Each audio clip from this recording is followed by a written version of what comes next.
अक्सर जब इंसान एक आत्मा को देखता है तब उसकी हालत खराब हो जाती है।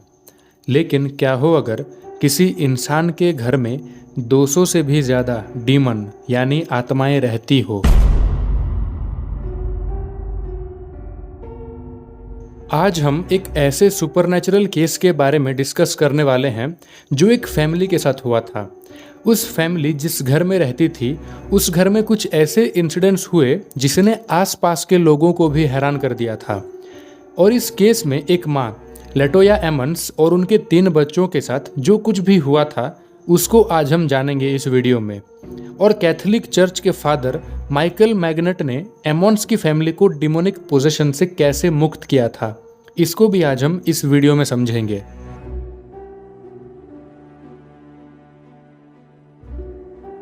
तो कहानी शुरू होती है नवंबर 2011 में, जब एमंस की फैमिली ने यूएसए के इंडियाना स्टेट में एक घर में शिफ्ट किया। वो घर उनको सस्ते में मिल रहा था, इसीलिए उनकी पूरी फैमिली वहाँ पे ही शिफ्ट हो गई। उस घर में टोटल 5 लोग रहते थे, लेटोया एमंस और उनके 3 बच्चे और लेटोया की मम्मी रोजा कैंपबेल। नॉर्मल घर जैसा वो भी था और एमंस की पूरी फैमिली उस घर में बड़े आराम से रहने लगे। लेकिन उनकी ये जिंदगी अब एक भयानक टर्न लेने वाला था जिसका इनको बिल्कुल भी आइडिया नहीं था। उसी साल 2011 के दिसंबर में जब सर्दी का मौसम था तब एमंस के उसी घर के अंदर अचानक से ब्लैक फ्लाइज यानी मक्खियाँ आने लगी। और सिर्फ 1 या 2 नहीं, ढेर सारी मक्खियाँ इनके घर के अंदर आ जाती थी। लेटोया और रोजा मक्खियों को भगाते थे, पर फिर थोड़ी देर बाद और ढेर सारी मक्खियाँ आ जाती थी।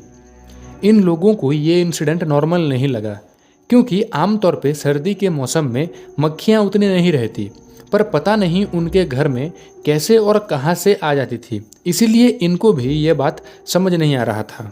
और ये मक्खी वाले इंसिडेंट के बाद धीरे धीरे एमंस की फैमिली के साथ कुछ और भी इंसिडेंट शुरू हो गए। कभी कभी आधी रात में उनकी पूरी फैमिली सो रही होती थी, तब उनको किसी के चलने की आवाज़ आती थी। लेटोया और उसकी मॉम रोजा ये दोनों पूरा क्लियरली सुन पाते थे कि कोई रूम के बाहर चल रहा है। और कभी कभी उनको उनके घर के बेसमेंट से भी किसी के चलने की आवाज़ आती थी। ये आवाज़ सुन के अगर लेटोया देखने जाती थी तो वहाँ पे कोई नहीं होता था। एक बार रोजा को सेम आवाज़ सुनाई दी कि जैसे कोई उनके लिविंग रूम में चल रहा है। जब वो उठ के उस आवाज़ के पीछे लिविंग रूम तक गई तब उनको एक हल्का सा शैडो दिखाई दिया था और वहाँ पे बड़े और गीले गीले जूतों के निशान दिखाई दिए थे।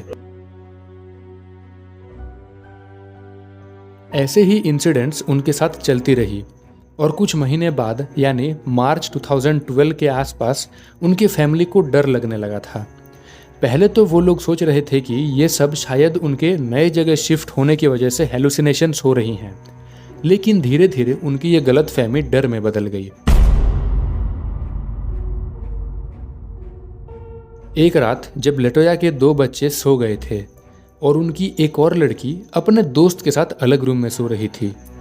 लेटोया उसकी मॉम रोजा के बेडरूम में थी और वो दोनों बात कर रहे थे।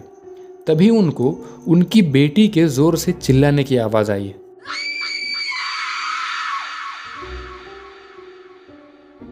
ये आवाज़ सुन के जब लेटोया और रोजा उस रूम में पहुंचे तब उन्होंने देखा कि लेटोया की 12 साल की लड़की जो अपने दोस्त के साथ थी वो हवा में उड़ रही थी। वो 12 साल की लड़की बेड से ऊपर थी और बेहोश थी, मतलब पूरी शांत थी वो। लेटोया और रोजा ये देखने के बाद शॉक हो गए और वो प्रे करने लगे। थोड़ी देर बाद उनकी बेटी नीचे आई और बेड पे लेट गई। जब उससे पूछा इन लोगों ने कि उसके साथ क्या हुआ था, तब उसको कुछ याद नहीं आ रहा था उसके साथ अभी जस्ट क्या हुआ है। ये सब हरकतें इनके साथ होने की वजह से जो लोग इनके घर में आते थे अब वो लोग ने भी आना बंद कर दिया था। लेटोया और उसकी मॉम रोजा को भी कुछ समझ नहीं आ रहा था कि ये सब उनके साथ हो क्यों रहा है और ये सडनली क्यों स्टार्ट हो गया। इतना सब अजीब इंसिडेंट होने के बाद लेटोया और रोजा को लगने लगा कि ये कोई डीमन की वजह से हो रहा है। इसलिए इस केस के ऊपर इन्वेस्टिगेशन करने के लिए फादर माइकल मैगिनोट को बुलवाया गया। उन्होंने लेटोया के ऊपर एक छोटा सा एग्जॉर्सिज्म भी किया था। इन लोगों ने आसपास के चर्च से बात की, पर कोई सुन नहीं रहा था इनकी बात। लेकिन फिर एक चर्च के प्रीस्ट ने उन्हें बताया कि घर को वो अच्छे से साफ करे और सारे खिड़की दरवाजे पे क्रॉस का सिंबल लगा दें, और इन्होंने वैसा ही किया। पूरे घर को अच्छे से साफ करके जितने भी खिड़की और दरवाजे थे उन सब पे इन्होंने क्रॉस का सिंबल लगा दिया। लेटोया और रोज ने कुछ और लोगों को भी अपनी प्रॉब्लम बताई और उनको अपना घर दिखाया, और आखिर में इन दोनों को पता चला कि इनके घर में 200 से भी ज़्यादा आत्माएं रहती हैं।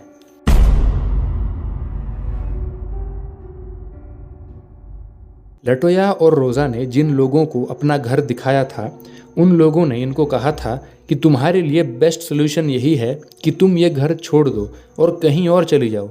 लेकिन लेटोया की फाइनेंशियल कंडीशन सही नहीं थी, इसीलिए वो लोग ये घर छोड़ भी नहीं सकते थे। लेटोया ने फाइनली एक डिसीजन लिया और अपने घर के बेसमेंट में एक टेबल के ऊपर सफ़ेद कपड़ा डाल दिया और फिर उसके ऊपर एक कैंडल रखा और मैरी, जोसेफ और जीसस की फ़ोटो रखी और एक बाइबल को भी रखा। ये सब करने के लिए लेटोया को एक प्रीस्ट ने एडवाइस किया था। उन्होंने अपने घर में सेज और सल्फर को जलाया। सेज एक प्लांट है और उसके पत्ते को यूज़ किया गया, और उसको जलाने के बाद पूरा धुआं घर में फैलता गया। और एक आदमी को बुलवाया जिसने बाइबल को ज़ोर ज़ोर से पढ़ा।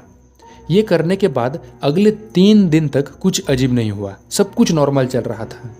लेकिन उसके बाद सिचुएशन और बिगड़ती गई। लेटोया एमंस और उनके बच्चे जो उस समय में 7 साल, 9 साल और 12 साल के थे, उनको कभी कभी लगता था जैसे उनके ऊपर वो आत्मा आ जाती हो। कभी कभी उनकी फैमिली में किसी का पूरा चेहरा फूल जाता था और एक अजीब सी आवाज़ हो जाती थी उस मेंबर की। फेस पे भी एक अजीब सी स्माइल आ जाती थी। जिस मेंबर को ये सब होता था तो बाकी लोग इसे देख के डर जाते थे। ये सब सिर्फ लेटोया और उसके 3 बच्चों के साथ हो रहा था। लेटोया की मॉम रोज को ये सब नहीं हो रहा था। लेटोया एमंस ने कहा था कि उनके या उनके बच्चों को कमज़ोरी महसूस होती थी, उन्हें चक्कर आने लगता था और गर्मी महसूस होती थी। उनकी पूरी बॉडी उनके कंट्रोल से बाहर महसूस होता था। एमंस फैमिली का सबसे छोटा लड़का, जो कि उस समय सिर्फ 7 साल का था, वो अक्सर एक अलमारी के पास बैठ के किसी से बात करता था। जब बाकी घर वाले देखते थे तो वहाँ पे कोई नहीं होता था, सिर्फ वो लड़का अकेला ही बैठ के किसी के साथ बातें करता था। लेटोया की मॉम रोज कैम्बेल ने कहा कि एक बार वो 7 साल का लड़का बाथरूम में गया था और अचानक बाहर आके जोर से गिरा, जैसे उसे वहाँ से किसी ने धक्का दिया हो। और उनकी एक बेटी के ऊपर एक बार किसी ने एक वजनदार चीज़ फेंक के मारा था, जिसकी वजह से उसके सिर में स्टिचेस भी लगाने पड़े थे। जब मेडिकल टीम तक ये बात गई और उन्होंने उस 12 साल की लड़की को चेक किया तो उसने कहा कि कभी कभी उसे ऐसा लगता था जैसे कोई उसको बोलने से रोक रहा है, और उसने कहा कि उसको एक आवाज़ सुनाई देती थी कि वो अपने परिवार को कभी देख नहीं पाएगी। एमॉन्स की पूरी फैमिली के लिए कुछ रातें इतनी खराब गई कि उनके पूरे परिवार को होटल में ही सोना पड़ा। लास्ट में हारकर अप्रैल 2012 के आसपास उन लोगों ने अपने फैमिली डॉक्टर जेफरी को दिखाया और उनको सभी बातें बताई ताकि वो कुछ मदद कर सकें। डॉक्टर ने इसे हेलुसिनेशन और delusion of ghost in home कहा। डॉक्टर जेफरी ने उनके मेडिकल नोट्स में इस केस के बारे में लिखा था, 20 साल हो गए और मैंने अपनी ज़िंदगी में ऐसा कुछ नहीं सुना। जब मैं कमरे में गया तो खुद भी डर गया था। डॉक्टर के ऑफिस में ही बिना किसी रीज़न के सडनली लेटोया का एक लड़का बेहोश हो गया। डॉक्टर के ऑफिस से ही पुलिस को कॉल किया गया और थोड़ी देर बाद पुलिस ऑफिसर्स आ गए। फिर उन सब बच्चों की ट्रीटमेंट की गई, लेकिन उन सब का रिपोर्ट नॉर्मल आया और फिर आखिरकार ये केस को डिपार्टमेंट ऑफ चाइल्ड सेफ्टी को ट्रांसफ़र किया गया और उनकी पूरी फैमिली का जांच किया गया और इन्वेस्टिगेशन भी शुरू हो गया। इन्वेस्टिगेशन के दौरान भी बहुत अजीब अजीब इंसिडेंट्स हो रहे थे और फिर इस सब को देख के लेटोया के बच्चों को कुछ टाइम तक कस्टडी में रखा गया और फिर कुछ टाइम कस्टडी में बिताने के बाद वो लोग अपने घर वापस आए। और इसके बाद लेटोया एमंस और उसके बच्चे और उसकी मॉम रोज़ा कैंपबेल ये लोग एक अलग जगह में शिफ्ट हुए। रिपोर्ट्स की माने तो वो लोग इंडियानापोलिस सिटी में शिफ्ट हुए और वहाँ पे शिफ्ट होने के बाद एमंस और उनकी फैमिली को कभी भी कुछ पैरानॉर्मल एक्सपीरियंस नहीं हुआ।